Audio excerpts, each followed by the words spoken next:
इस वीडियो में हम लोग बात करेंगे सीआरपीसी की धारा 154 एफआईआर अध्याय 12 के बारे में।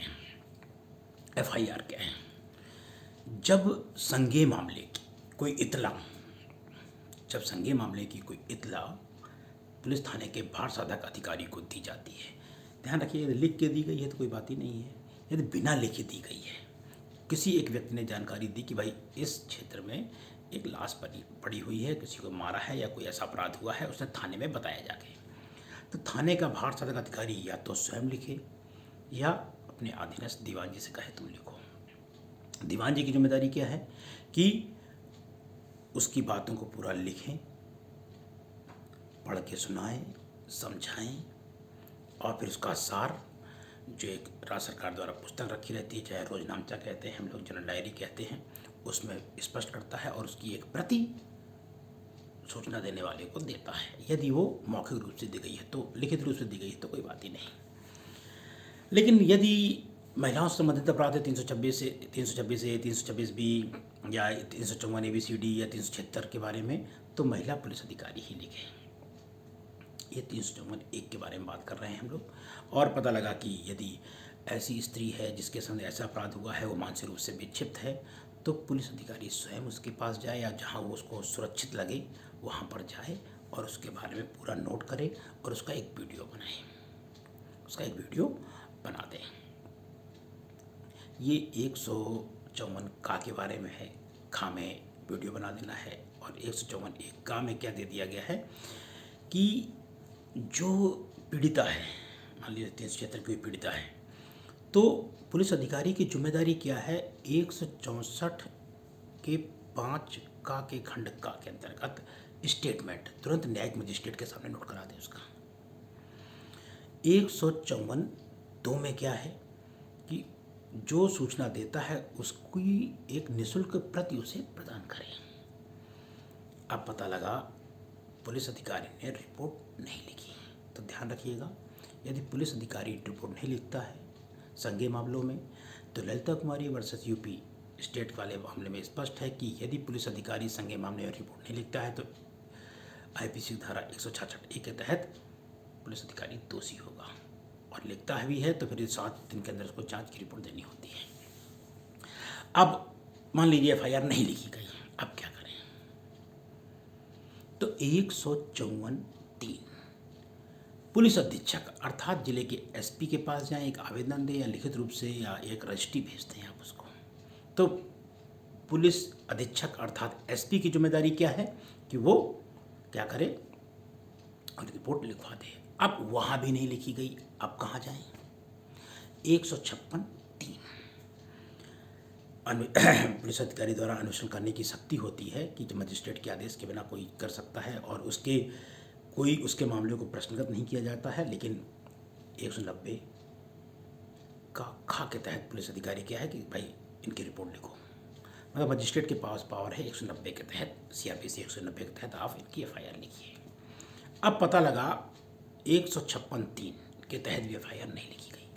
156(3) को परिवार में भी तब्दील किया जा सकता है। यहीं पर एक और बता दें, और 202 के तहत भी एफआईआर करने का या जांच करने का आदेश देता है कौन? मजिस्ट्रेट। तो क्वेश्चन आता है 156(3) और 202 में अंतर क्या है?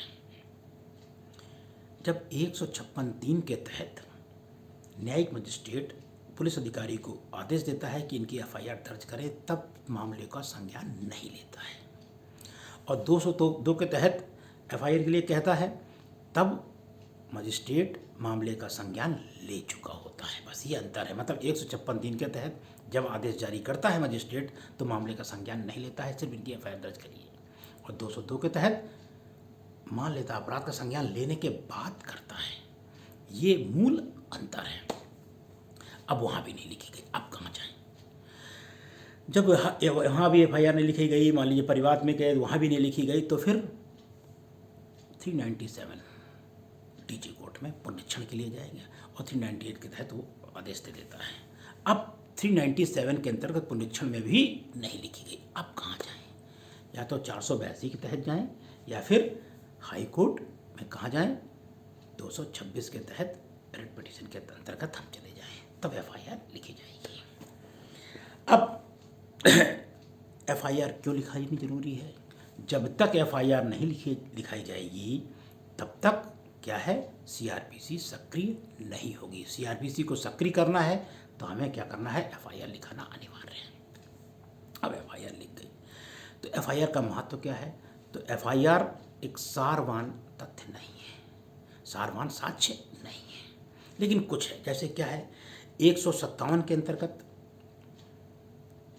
एविडेंस की धारा 157 के अंदर किसी तथ्य की पुष्टि करना, साक्ष्य की पुष्टि करना, या 145 के तहत खंडन करना है, वो है।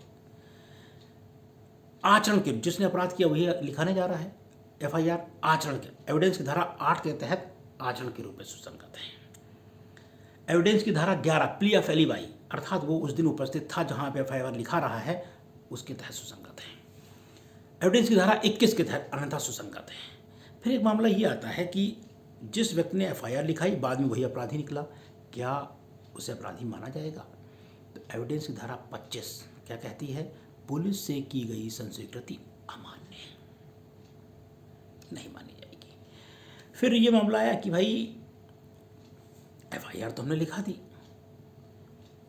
अब क्या वो आदमी जिसने एफआईआर लिखाई है तो उसको सही माना जाएगा? तो वो 32(1) के तहत सुसंगत हो जाएगी।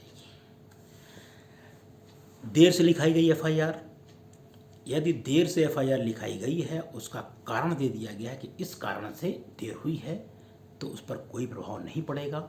यदि देरी का कोई कारण नहीं बताया गया है तो एफआईआर संदिग्ध हो जाती है। फ़ोन से लिखाई गई एफआईआर, ये जो आदमी फ़ोन से इन्फॉर्मेशन देता है और अपना एड्रेस बताता है तो उसे एफआईआर माना जा सकता है। ये एफआईआर के बारे में हो गया भाई। अब मामला आया 155 के तहत, मामला असंज्ञेय है।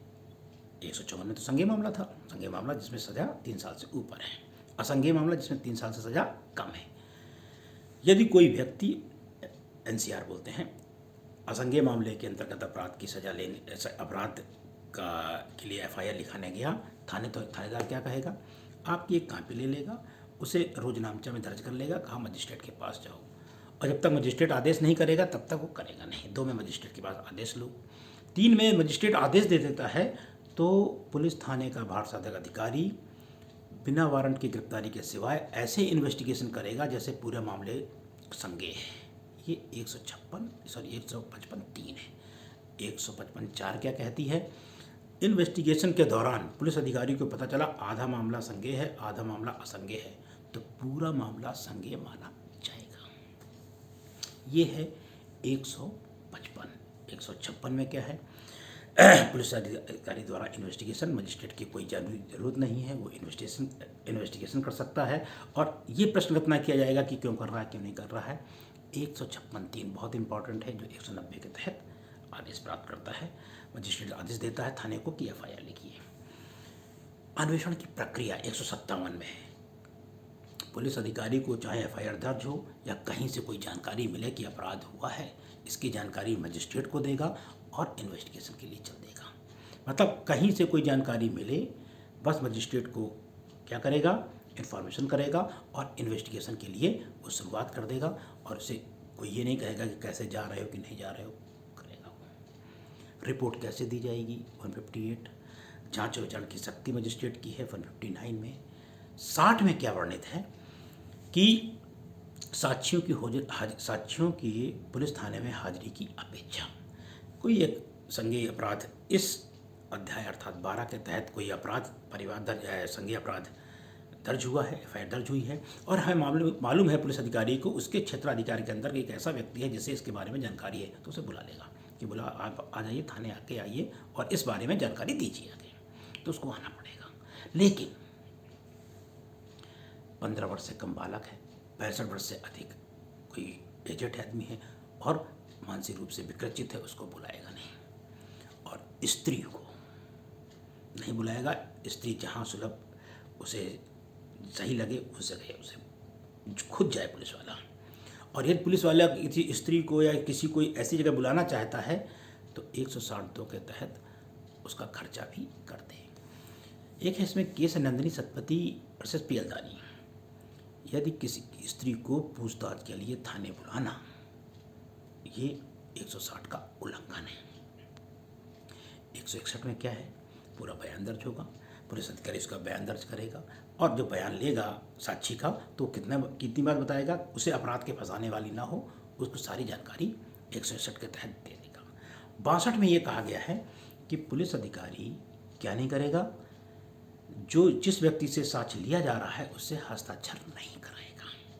लेकिन 162 का महत्व अलग है। मान लीजिए पुलिस अधिकारी ने बयान नोट कर लिया, नोट करने के बाद वो आदमी मर गया, तो 32 के तहत वो सुसंगत है। एविडेंस की धारा 32 के तहत वो सुसंगत माना जाएगा। कि ये नहीं कहा जाएगा पुलिस अधिकारी के समक्ष क्या कहा गया था बयान, इसलिए इसकी मान्यता नहीं है। नहीं, वहाँ मान्यता होगी। पुलिस अधिकारी के सामने कहा है, डॉक्टर के सामने कहा है, वो मान्य हो जाएगा। 163 में ये कहा गया है कि भाई जब कोई व्यक्ति पकड़ा जाए तो पिटाई ढाई ना की जाए। 164 से अगले स्टेज का जब वीडियो बनेगा उसके बारे में चर्चा करेंगे। यहाँ मामला कहाँ तक है, 154 से लेकर 163 तक के बारे में। वीडियो कैसा लगा देखें, जरूर बताएं। धन्यवाद।